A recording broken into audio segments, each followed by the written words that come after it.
Hello guys, welcome back to our channel. Today we're going to talk about decision making. Sebelumnya, perkenalkan kami dari kelompok 3 yang beranggotakan Izar, Anissa, Ares, Elvira, dan Arif Noval. Berikut ini merupakan outline pembahasan decision making pada hari ini. Yang pertama adalah Lightning Decision Jam, kemudian ada Analytical Hierarchy Process, beserta case study-nya yang berakhir dengan kesimpulan. Yang pertama ada LDJ, yang merupakan salah satu teknik problem solving yang dikemas dengan efektif, ringkas, dan jelas dengan waktu yang singkat. Manfaat dari LDJ sendiri adalah dapat mengidentifikasi masalah dengan cepat, menemukan banyak solusi, serta solusi terbaik berdasarkan identifikasi effort dan impact. Sehingga kita dapat menentukan langkah-langkah untuk segera menerapkannya. Nah, sebelum mengetahui langkah-langkahnya, diperlukan perlengkapan yang dibutuhkan seperti post-it dengan beragam warna, titik pemungutan suara, pengatur waktu, penanda, serta playlist supaya diskusi berjalan dengan lebih santai. Langkah-langkah dalam Lightning Decision Jam yang pertama yaitu start with problem, yaitu setiap orang menulis problem dalam post-it tanpa diskusi. Yang kedua, present the problem, yaitu setiap orang menjelaskan problem yang ditulis dalam kurun waktu 5 menit. Yang ketiga, select the problem, yaitu memilih prioritas masalah dengan sistem voting dalam kurun waktu 5 menit. Yang keempat, reframe how might we, yaitu menyatukan permasalahan yang telah di-vote dalam bentuk how might we atau memparafrasekan permasalahan menjadi satu kesatuan. Yang kelima, produce solution, yaitu setiap orang menulis solusi ke dalam post-it dalam kurun waktu 5 menit. Yang keenam, vote solution, yaitu memilih solusi dari permasalahan dengan sistem voting dalam kurun waktu 10 menit dengan diskusi singkat. Yang ketujuh, priority solution, yaitu menyatukan solusi dari berbagai pilihan solusi dalam kurun waktu 30 detik.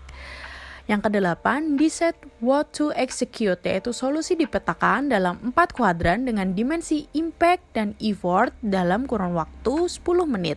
Yang kesembilan, actionable, yaitu menuliskan tahapan untuk mewujudkan solusi yang dapat dieksekusi dalam kurun waktu 1-2 minggu ke depan. Selanjutnya, case study Lightning Decision Jam, yaitu bagaimana kita dapat memastikan bahwa kelas online dapat berjalan secara efektif dan nyaman. Terdapat beberapa permasalahan dalam kegiatan pembelajaran online, di antaranya kendala pada infrastruktur, kurang bonding dengan teman, mudah terdistraksi, dan lain-lain. Langkah selanjutnya adalah decide what to execute, yaitu mengidentifikasi solusi untuk kelas online agar berjalan secara efektif dan nyaman. Solusi yang paling efektif adalah tiap 1 jam istirahat selama 10 menit. Solusi yang lain merupakan melakukan meeting reguler dengan anggota batch dan juga memiliki rumah yang tidak berisik, minum kopi agar tidak mengantuk, dan istirahat yang cukup agar bisa fokus ke materi. Selanjutnya, make solution actionable, yaitu mengidentifikasi tantangan yang dihadapi dalam memilih solusi serta mitigasi yang dapat dilakukan agar solusi dapat terwujud. Obstacle-nya diantaranya solusi di luar pengaruh kita, kurangnya waktu materi jika istirahat tiap 1 jam, dan juga membutuhkan persiapan dan dana yang lebih untuk menciptakan studio yang tenang di dalam rumah. Selanjutnya, mitigasinya diantaranya menciptakan ruangan yang nyaman, tenang, dan jaringan lancar, menyediakan makanan dan minuman untuk relaksasi, dan juga izin ke toilet apabila lelah untuk cuci muka. Selanjutnya ada Analytical Hierarchy Process ataupun AHP, yaitu adalah metode untuk memecahkan masalah kompleks dan tidak terstruktur melalui susunan hierarki dengan pemberian nilai untuk beberapa solusi alternatif dan menetapkan solusi yang memiliki nilai paling tinggi dalam mempengaruhi hasil pada situasi tersebut. Untuk langkah-langkah dari analytical hierarchy process sendiri, yang pertama adalah define alternatives, yaitu adalah mendefinisikan alternatif-alternatif yang perlu dievaluasi. Yang kedua adalah define the problem and criteria, yaitu adalah proses pemecahan submasalah dan kriteria untuk mengevaluasi solusi muncul. Yang ketiga adalah establish priority amongst criteria using pairwise comparison, yang adalah menggunakan perbandingan berpasangan untuk membuat matriks. Selanjutnya, yang keempat adalah get the relative weight, yaitu perhitungan untuk nilai konsistensi ataupun validasi. Dan yang terakhir adalah cek konsistensi, yaitu perhitungan matematis berdasarkan data dan memberikan bobot relatif pada kriteria. Selanjutnya kita masuk kepada study case. Pada analisis hierarki proses, dirumuskan bagaimana BNI dapat membuka kantor cabang baru di Magetan yang dapat memberikan kemudahan menghimpun dana dan menyalurkan kredit. Brainstorming dari alternatif dirumuskan, alternatif solusi jika BNI membuka kantor cabang baru di Magetan yang dapat memberikan kemudahan menghimpun dana dan menyalurkan kredit. Dari semua alternatif yang ada, kita mengambil alternatif yang pertama, dekat dengan perkantoran. Yang kedua, pusat kota atau alun-alun. Yang ketiga, dekat sentral UMKM kulit. Yang keempat, dekat pengusaha tempat wisata Sarangan.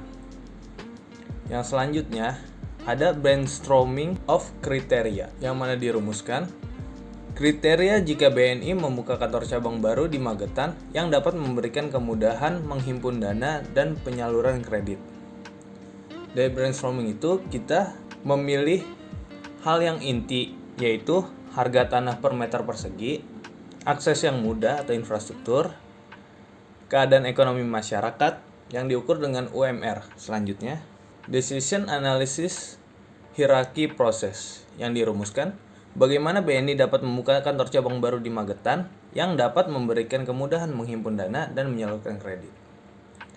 Dari hasil perhitungan analisis hierarki proses by software didapatkan my decision-nya adalah dekat pusat kota, yang secara alternatif rank itu dekat pusat kota, secara kriteria berdasarkan keadaan ekonomi yang dinilai konsistensi rasionya 9%.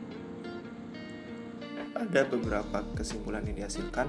Yang pertama adalah penggunaan LDG dan AHP. LDG yang dilakukan untuk memetakan suatu masalah yang sederhana, sedangkan AHP digunakan untuk mencapai tujuan dengan kriteria dan alternatif tertentu secara kompleks. Yang kedua adalah LDG dan AHP pada studi kasus, mengidentifikasi dan menganalisis hal-hal yang menjadi hambatan serta tantangan dalam membuat lingkungan yang aman dan nyaman selama kelas online, dan dalam pembukaan KCU di Magetan. Maka dapat ditarik kesimpulan dari studi kasus yang telah dibahas, yaitu untuk pembelajaran online, setiap 1 jam terdapat istirahat atau break selama 10 menit dan menciptakan ruangan yang nyaman untuk pembelajaran online atau work from home. Yang kedua, membuka kantor cabang baru BNI di Magetan dengan pemilihan lokasi dekat dengan pusat kota. Sekian presentasi dari kelompok kami. Minum nutrisari pakai selasi. Salam dari kami. Terima kasih.